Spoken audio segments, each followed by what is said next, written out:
Hey everyone, welcome back to the channel. Today we're taking a deep dive into one of the most popular budget servers out there, the Feetech STS3215.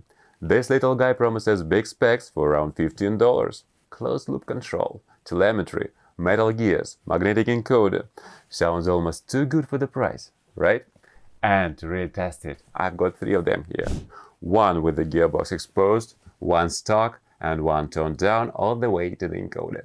We're going to benchmark speed, torque, backlash, overheating, the fun stuff. By the end you'll know whether this server deserves a spot in your robot arm or should stay in your parts bin. Alright?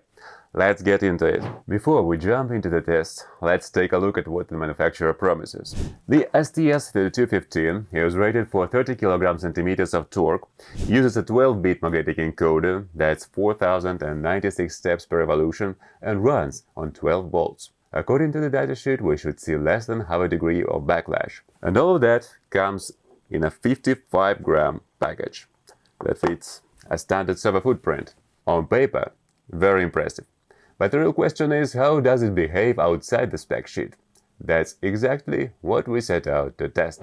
Now let's take a look inside. This server uses a permanent magnet DC motor driving a multi-stage gear train. And here's where the magic happens. A 12-bit magnetic encoder that reads shaft position thousands of times per second.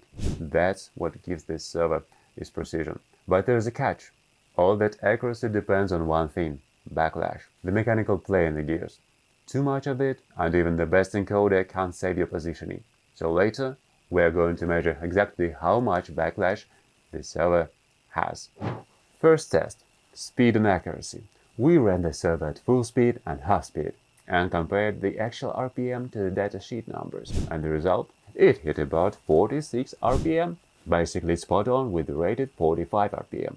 So right out of the gate, that's a win. At lower speeds, we did see some small oscillations and roughly a 7% fluctuation during movement, but honestly, that's totally normal for a server in this price class. Bottom line, speed performance is consistent, predictable, and matches the spec sheet. Now here's where things get interesting. The datasheet says the backlash should be less than half a degree, but in our test we measured 0.0151 radians. That's about 0.87 degrees, nearly double the spec. And yeah, you can feel it. On 86mm lever arm, that angular play turns into roughly 1.3mm of movement at the tip.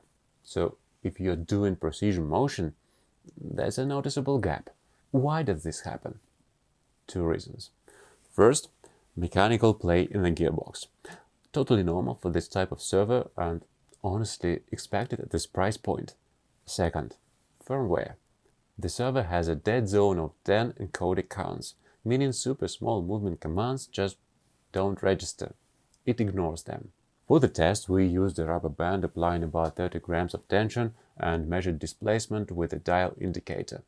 That keeps pressure consistent without overloading the system. And if you're doing precision robotics, yeah, this matters. But here's the good news.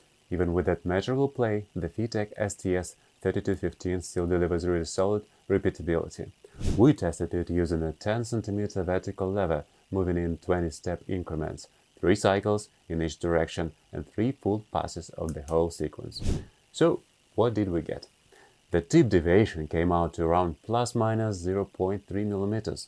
That's roughly 0.17 degrees, or about 2 encoder counts. In plain terms, if you tell this to go to position 100, it goes to 100, almost every single time, staying within just a couple encoder steps.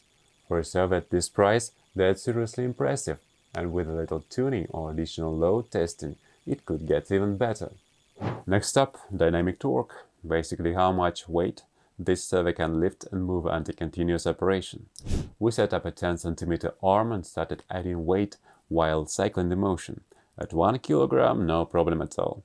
At 1.5 kilos, still running smoothly, though the server started to warm up a bit. After 10 minutes, we measured about a 15 degrees Celsius temperature rise. Then we went to 2 kilograms, and that's when the overload protection kicked in. And honestly, that's a good thing. The servo's built-in thermal protection automatically limited torque to around 20% of its rated capacity to keep the motor safe. So instead of burning itself out, it says, nope, taking a break. Smart design. Alright, now let's talk stall torque.